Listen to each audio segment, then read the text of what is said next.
university to name a building after a slave. Well, that's a problem, because the first problem is I believe that we meant a primarily white institution, right? Because certainly a lot of historically black universities have buildings named after enslaved people going way, way back. And so, you know, it's a slip of the tongue, but it's a kind of a dangerous slip of the tongue if you assume that HBCUs aren't universities. But in fact, in a very quick Google search, I found that the University of Iowa had named a building after an enslaved person in 1969. So we were far from the first.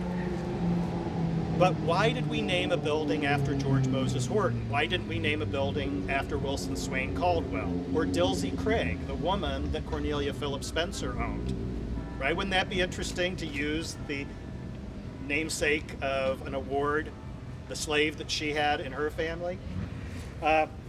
Why did we choose George Moses Horton? Well, why did we choose George Moses Horton? What did he do that no other enslaved person in North Carolina did, and that pretty much no faculty member or student at UNC did? He published 3 books, right? An enslaved man in Chapel Hill published 3 books of poetry. The first book was published before he could write. Now, whether he could read or not is more questionable, but he himself said he did not have a legible script, so he could not write himself. His poems were transcribed and published, the earliest in 1828, when he was about 30 years old. So an enslaved man who lived in Chatham County hired his time out and came to Chapel Hill every weekend to serve the students. He worked for President Caldwell, we know, early on, carrying firewood, carrying water, blacking shoes, doing the kind of jobs that enslaved people did for the students and faculty. But like many people in Chapel Hill, he also liked to drink. And in his autobiography, he wrote that he learned the habit of drinking from his owner, James Horton.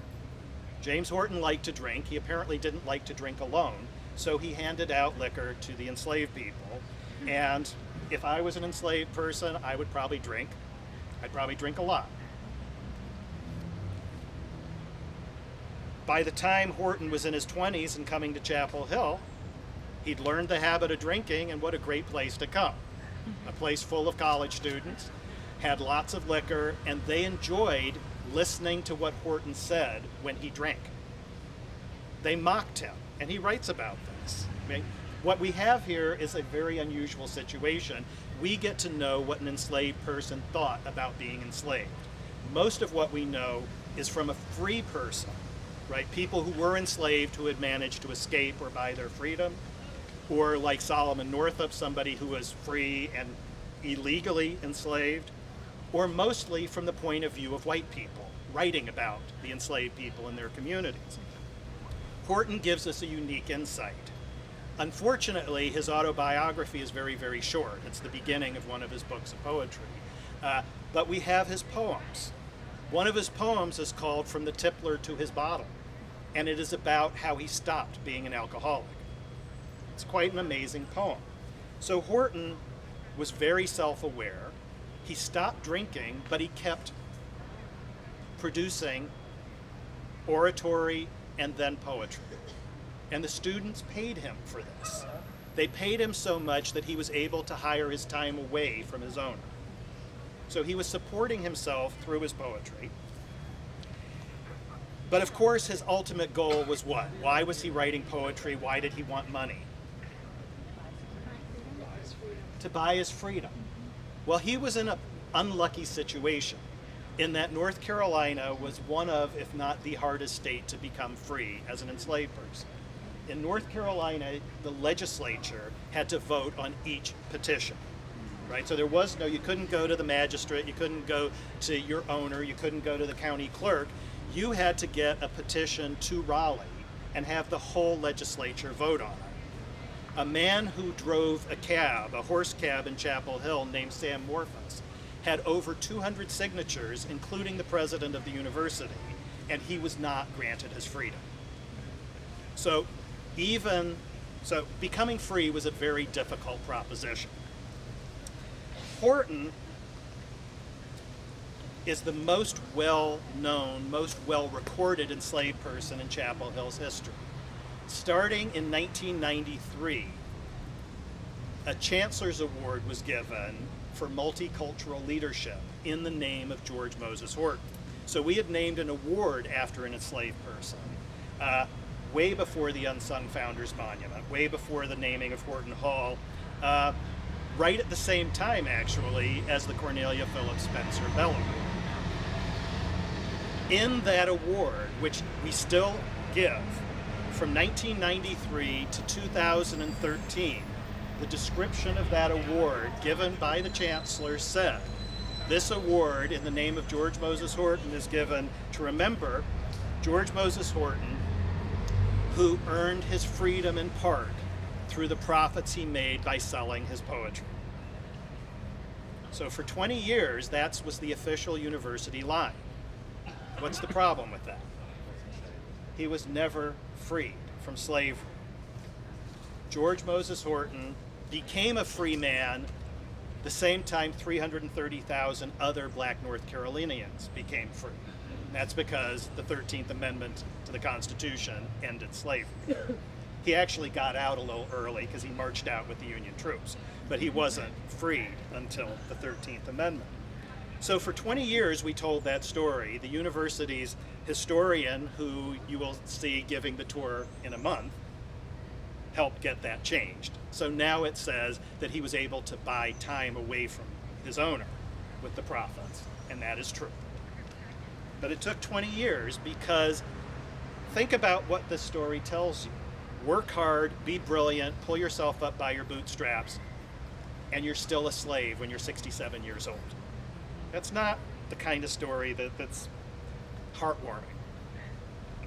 When we renamed George Moses Horton Hall, we did not really infuse it. He is celebrated as the brilliant slave poet, as the person who published books despite his enslavement. But I think the larger story is really the important story. How no matter how good you were, even by the terms of the society that enslaved you, you could not be freed from slavery. There is, I'm going to say, a really unpleasant, well, an academically unpleasant part to this story. Why did anybody assert that Horton had been freed?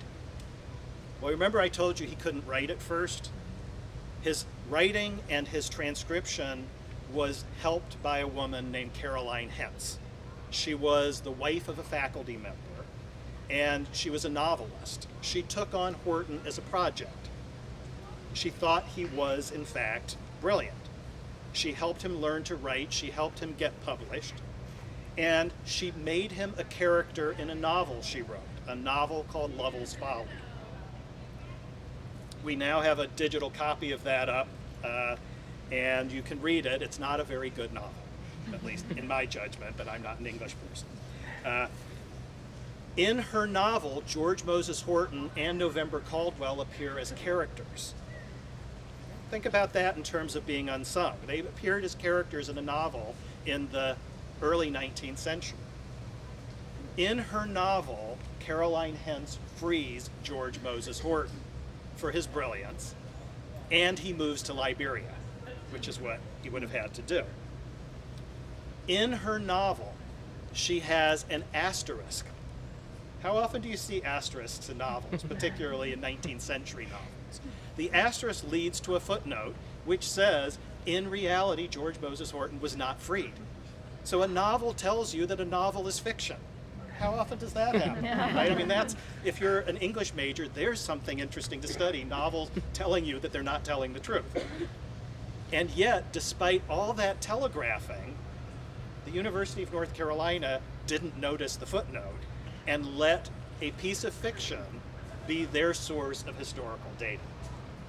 The reason that horrifies me is my students try and do it all the time. Right? You read a novel, or the worst is they'll see Malcolm X and then explain Malcolm X to me. And I say, well, that's a movie, that's Spike Lee's interpretation, and that's Denzel Washington, that's not Malcolm X. But if your alma mater is giving you the example that you can read a novel and use it to tell the truth, I don't know. So, but we have now corrected our error after 21 years, so that's a happy thing. let's move into the 20th century.